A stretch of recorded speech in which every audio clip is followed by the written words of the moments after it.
5 बड़ी गलतियां कौन सी वो हैं सर, जो कि लोग अमूमन आप देखते हैं कि अपने पोर्टफोलियो में करते ही हैं? देखिए स्मिता, आई थिंक आपने बिल्कुल सही कहा। जब हम म्यूचुअल फंड की बात करते हैं तो मुझे लगता है अगर उसको आप कंपेयर करें बाकी इन्वेस्टमेंट ऑप्शन से, तो ये सबसे बेहतरीन इन्वेस्टमेंट ऑप्शन है और उसके बहुत सारे कारण भी हैं। काफी बार क्या होता है कि निवेशक म्यूचुअल फंड में इन्वेस्ट करते हैं, उसके बावजूद जिस तरीके से उनके पोर्टफोलियो में फायदा होना चाहिए वो नहीं होता है, क्योंकि हमारा जो इन्वेस्टमेंट स्ट्रैटेजी है या जिस तरीके से हम म्यूचुअल फंड में इन्वेस्ट करते हैं उसमें कहीं ना कहीं कुछ खामियां रह जाती हैं। तो कुछ इंपॉर्टेंट चीजें, जैसा आपने कहा कि हम उन चीजों पे बात कर रहे हैं जिससे जो गलतियां निवेशक करते हैं, तो सबसे पहला तो होता है कि बहुत सारे फंड, जैसा आपने कहा, पोर्टफोलियो में शामिल करना।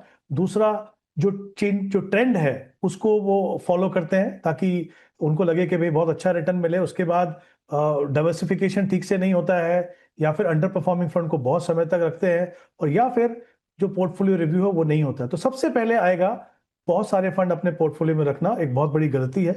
उसका कारण क्या है कि एक तो म्यूचुअल फंड खुद से एक डाइवर्सिफाइड इन्वेस्टमेंट व्हीकल है। उसमें जब आप बहुत सारे फंड रखते हो तो क्या होता है कि आपकी कोशिश होनी चाहिए कि अगर आप इक्विटी में इन्वेस्ट कर रहे हो तो किस तरीके से, कौन से ऐसे फंड हैं जो आपको इक्विटी का सही पोटेंशियल का फायदा दे सकें।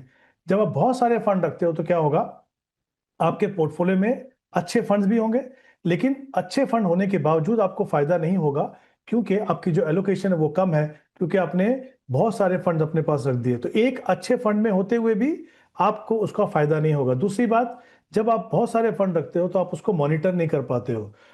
जब मॉनिटर नहीं कर पाएंगे तो जो बेसिकली जो अंडर परफॉर्मिंग फंड है वो भी आपके पोर्टफोलियो में बने रहेंगे। तो वो क्या होगा, आपकी जो ओवरऑल पोर्टफोलियो रिटर्न है उसको नीचे लेके आते हैं। तो बहुत जरूरी है, हालांकि ऐसा कोई स्मिता नंबर नहीं है कि मैं कहूं कि सिर्फ 2 फंड या 3 फंड होने चाहिए। वो डिपेंड करता है आप किस गोल के लिए इन्वेस्ट कर रहे हो, कितना पैसा इन्वेस्ट कर रहे हो। लेकिन बहुत ज्यादा फंड रखना डेफिनेटली नुकसानदायक है, और फिर वो चाहे स्टॉक्स हो चाहे वो म्यूचुअल फंड्स हो।